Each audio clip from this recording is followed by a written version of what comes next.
That's a classic theme. It's a classic mythological theme that the wise person is the person who finds what they lost in childhood and regains it, right? I think that's a Jewish idea, that Tzaddik, if I remember correctly, who's a Messiah figure, is the person who finds what he lost in childhood and regains it. His idea of this return to the beginning, except that the return is you don't fall backwards into childhood and unconsciousness. You return voluntarily to the state of childhood, well awake, and then determined to participate through truth in the manifestation of proper being. Now, you know, I'm a psychologist and I've taught personality theory for a very long time, and I know personality theories, the profound personality theories, pretty well, and I'm reasonably well versed in philosophy, although not as well versed as I should be. But I can tell you, in all the things I've ever read or encountered or thought about, I have never once found an idea that matches that in terms of profundity, but not only profundity, also in believability. Because the other thing I see as a clinician, and I think this is very characteristic of clinical experience and also very much described explicitly by the great clinicians, is that what cures in therapy is truth. That's the curative. Now there's exposure to the things you're afraid of and avoiding as well, but I would say that's a form of enacted truth, because if you know there's something you should do by your own set of rules and you're avoiding it, then you're enacting a lie. You know, you're not telling one, but you're acting one out. It's the same damn thing. So if I can get you to face what it is that you're confronting that you know you shouldn't be avoiding, then what's happening is that we're both partaking in the process of attempting you to act out your deepest truth.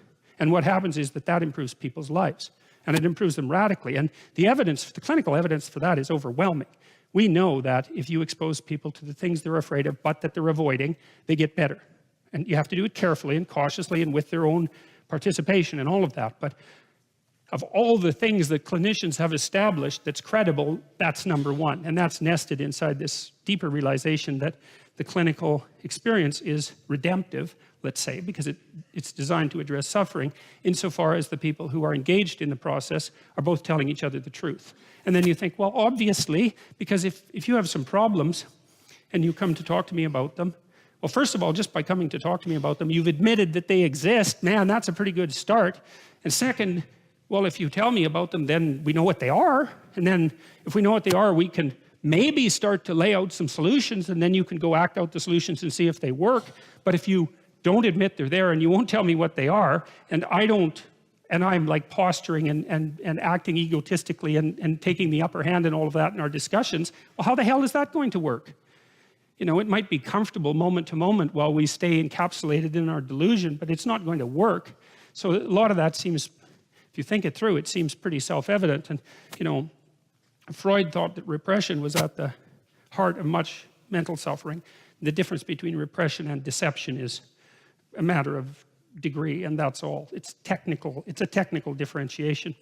And Alfred Adler, who was one of Freud's greatest associates, let's say, and much underappreciated, I would say, he thought that people got into problems because they started to act out a life lie. That's what he called it, a life lie. That's worth looking up, because Adler, although not as charismatic as Freud, was very practical and really foreshadowed a lot of later developments in cybernetic theory. And of course, Jung believed that you could bypass psychotherapy entirely by merely making a proper moral effort in your own life. And Carl Rogers believed that it was honest communication mediated through dialogue that had redemptive consequences, and the behaviorists believe that you do a careful microanalysis of the problems that are laid before you and help introduce people to what they're avoiding. It's like all of those things to me are just secular variations of the notion that truth will set you free, essentially.